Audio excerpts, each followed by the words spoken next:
నమస్తే రమగారు. నమస్తే చే రమగారు, మనము అమాయకపు అమ్మాయిలు, అమాయకపు అత్తలు, కోడళ్ళు, తర్వాత మగవారు, ఇలాంటి స్టోరీస్ చెప్పుకుంటాం.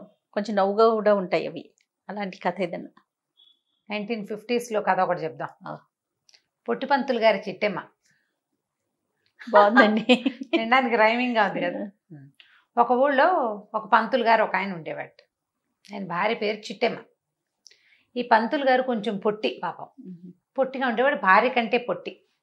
ఆయన పక్కన మరీ పొడుగ్గా కనిపిస్తున్నారని ఆవిడ వంగి వంగి నడిచేది. ఆవిడకి గూడుని పెట్టేవి కానీ ఆయన పొడుగ్గా కనపడేవాడు కాదు. ఆయన అసలు ఊళ్ళో అంతా పొట్టి పంతులు గారు అనేవారు. పంతులు గారు మంచివాడే. కాకపోతే ఈ చిట్టెమ్మ గారు ఒక రవ అమాయకురాలు. ఆవిడకి ఏమనిపించేది, అయ్యో మా ఆయన నాకంటే పొట్టిగా ఉన్నాడే, ఏదైనా పాతివ్రత్య మహిమతో ఈయన పొడుగ్గా చేస్తే బాగుండు అనిపించేది. వీళ్ళకి ఇంటికి దగ్గరలో ఎదురింట్లో కొంచెం పక్కగా ఇంట్లో ఐమూలగా ఉన్న ఇంట్లో ఒక దాసుగారు ఉండేవారు. దాసుగారు కథలు అవి చెప్పేవారు, పురాణ కాలక్షేపం చాలా బాగా చెప్పేవారు. ఆయన భార్యతో ఈవిడికి మంచి ఫ్రెండ్షిప్. ఏమండి వదిన గారు, పతివ్రతల కథల్లో భర్తని పొడుగు చేసిన కథలు ఉన్నాయండి ఎక్కడైనాను అని అడిగేది. అడిగితే ఆయన ఏమవుతాడు, ఇంకా ఏమవుతాడు అనేది ఆవిడ. అట్లా ఏమీ ఉండదు, అట్లా కాదండి నాకు ఎంతో ఇది పాతివ్రత్యం, మా వారంటే నాకు చాలా గౌరవం, ఏదైనా ఒక ఉపాయం చెప్పండి అంటూ ఉండేది. ఇలా రోజులు గడిచేవి. ఈవిడికి చాలా బాధగా ఉండేది, భర్త పొట్టిగా ఉన్నాడు, ఆయన పొడుగ్గా చేయాలి ఎలాగైనా. అయితే ఆయన ఆ కథలు ఈ కథలు ఏ కథలైనా వినంగానే పాతివ్రత్యంతో అన్నం మానేసి, కూర మానేసి, పప్పు మానేసి అయినా ఆయన్ని పెంచుదామని చూసేది. మానేయడం మిగిలేదు కానీ ఆయన అలాగే ఉండేవాడు. ఒకనాడు ఏమైందట, వెళ్ళి వాళ్ళ ఇంట్లో కూర్చున్నప్పుడు మా వారు ఎలాగైనా పొడుగవ్వాలి, ఏదో ఒకటి ఉపాయం అని మాట్లాడుకున్నారు. మాట్లాడితే ఆవిడేమందంటే, ఏమది ఇంత వయసు వచ్చాక పొడుగవరే అమ్మాయి, అయితే మా వాడు ఆ మధ్య 2 రింగులు తెచ్చాడు, ఏమిటంటే దూలానికి వేళ్లాడేసాడు, అవి పుచ్చుకుని వేళ్లాడితేట పొడుగవుతారేవు మా పిల్లాడు చెప్పాడు, మరి మీ ఆయన కూడా అట్లా అవుతాడేమో ప్రయత్నం చేయమని. సరే ఈవిడేం చేసింది, రింగులు ఎక్కడి నుంచి వస్తాయి, మనం ఇప్పుడు ఎట్లా వేళ్లాడరు పిల్లలు స్కిప్పింగ్ చేస్తే పొడుగవుతారు, ఏదైనా బస్కీలు తీస్తే పొడుగవుతారు, పుచ్చుకుని వేళ్లాడండి మనం కూడా చెప్తాం, వేళ్ల మీద పొడుగ్గా సాగి నుంచుంటే క్రమంగా పొడుగవుతారు.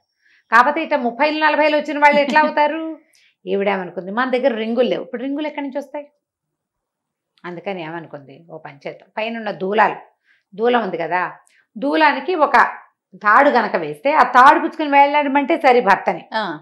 ఆవిడ కొద్దిగా ప్రయత్నం చేసి కంబారు తాడు ఒకటి తెప్పించింది. కంబారు తాడు అంటే ఏమిటి, అది కొబ్బరి తాడు తెప్పించింది. సరే ఏం చేసింది, దూలానికి ముడేసింది, 2 తాళ్ళు వేళ్లాడేసింది. అది ఎక్కడ దాకా వచ్చినాయి, ఈవిడ ఇట్లా పట్టుకునేదాకా వచ్చింది. ఇట్లా పట్టుకుంటే భర్తకు అందుతాయి కదా. ఈ లోపల ఏమైంది, ఆయన ఏదో పని చేసుకుని వచ్చాడు, కరణం బహుశా ఆయన ఊరంతా తిరిగి వచ్చాడు.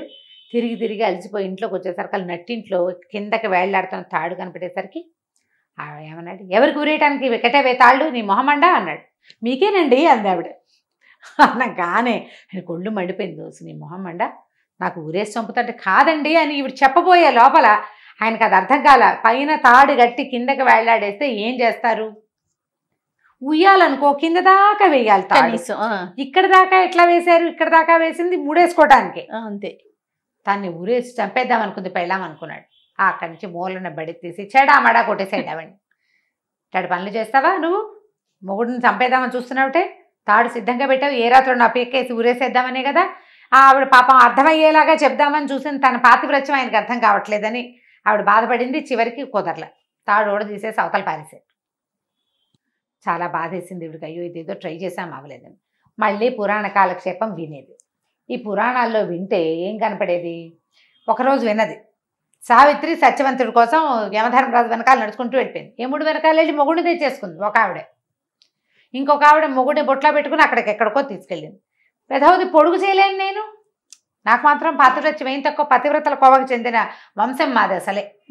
ఆవిడకి చాలా కష్టంగా ఉంది. సరే ఓ రోజు పోయి ఆ దాసుగారి ఇంట్లో కూర్చుంది.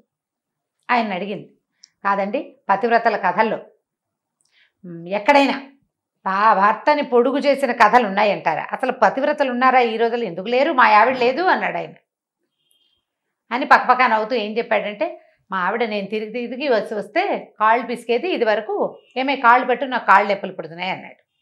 అనేసరికల్లా ఆయనంట మంచం మీద పడుకున్నాడు, ఆవిడ కింద కూర్చుంది, పాదాలు నొక్కుతుంటే ఈవిడ చూస్తోంది, అబ్బో ఈవిడ పాతివ్రత్యం చాలా బాగుంది అని.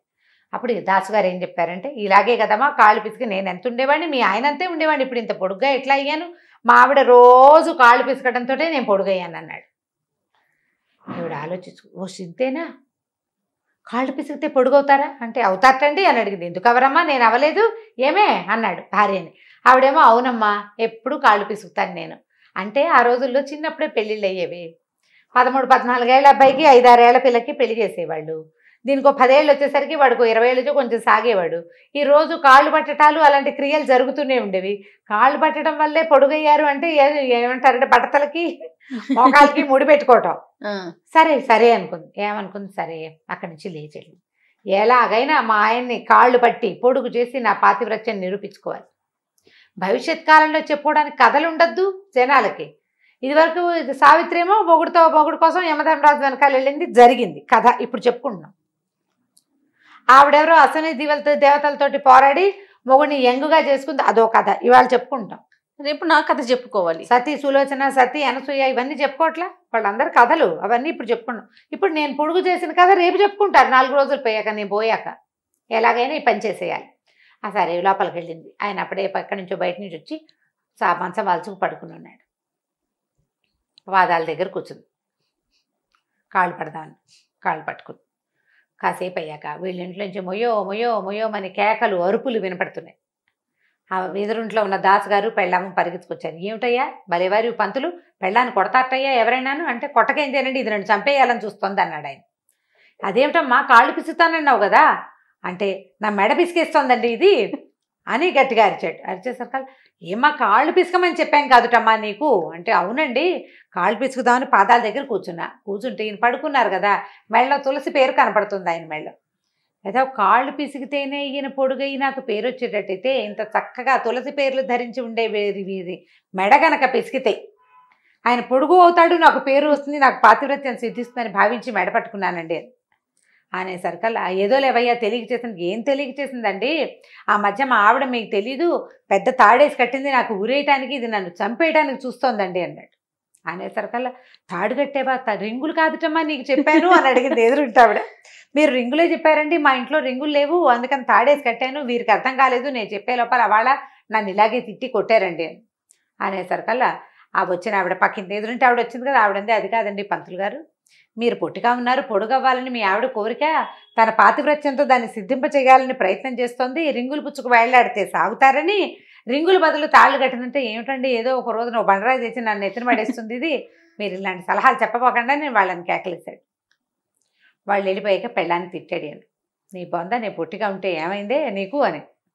ఆవిడేమనుకుందంటే, ఇదేమిటి ఏదో పాతివ్రత్యం చూపించి పొడుగు చేద్దామనుకుంటే ఇలా బాధపడతాడు, అందరూ పొట్టి పంతులు అంటున్నారు, ఆ పేరు పోతుంది కదా, ఈయన అసలు పేరు ఏదో సుబ్బయ్య గారు, ఏదో సుబ్బయ్య పంతులు గారు అంటారు, ఏమిటో అర్థం చేసుకోరు అనుకుందనమాట ఆవిడ. ఇక ఆవిడ ట్రై చేసినా ఈయన అయ్యేలాగా లేడు, ఇక లాభం లేదని ఈయన పొడుగు చేసే మార్గాన్ని వదిలిపెట్టేసి ఆవిడ పాతివ్రత్యాన్ని వేరే రకంగా ప్రూవ్ చేసే మార్గాలను వెతుక్కోవటం మొదలుపెట్టింది. చిట్టమ్మ గారి కథ మామూలుగా ఇలా ఉంటాయి. పాతివ్రత్యాన్ని నిరూపించుకోవాలి అలాంటి ధోరణులు ఇదివరకు ఉండేవి. ఇప్పుడు ఏం పాతివ్రత్యం గోవాలా మనకు లేదు కదా, ఇది సరదాగా చెప్పుకోవడానికి. బ్యాడ్ వర్డ్ అయిపోయింది జయ పాతివ్రత్యం అనగానే. అదేంటి మొగుడికి మీ మీద పతికే వ్రతం ఉండాలా, పత్నికి వ్రతం వద్దా, పత్ని వ్రతుడు అని ఎవరైనా ఒకళ్ళని చూపించండి అని పోట్లాడరు. కిందటిసారి నువ్వు కూడా అన్నావు. అవును, ఎప్పుడు పతివ్రతలేనా, పత్ని వ్రతులు ఉండరా? పత్ని వ్రతులు ఎందుకు ఉంటారు, కాకపోతే వాళ్ళు కాళ్ళు పెట్టారని బట్టలు ఉతికారని అవన్నీ చూపించలేకపోతాం, మనం చెప్పుకోలేకపోతాం కదా. ఏదో ఇలాంటి సరదా కథలు చెప్పుకుంటాం అంతే, అమాయకురాళ్ళైన ఆడవాళ్ళ సంగతులు చెప్పుకుంటూ ఉంటాం మనం. బాగుందండి, చాలా బాగుంది రమ్మగారు. పొట్టి పంతులు గారి చిట్టమ్మ కథ సూపర్. రైట్ రమ్మగారు, నమస్తే అండి. నమస్తే జయ. ఈ వీడియో కనుక మీకు నచ్చినట్లయితే లైక్ చేయండి, షేర్ చేయండి. మరిన్ని ఇంట్రెస్టింగ్ వీడియోస్ కోసం మా ఛానల్ని సబ్స్క్రైబ్ చేసుకోండి.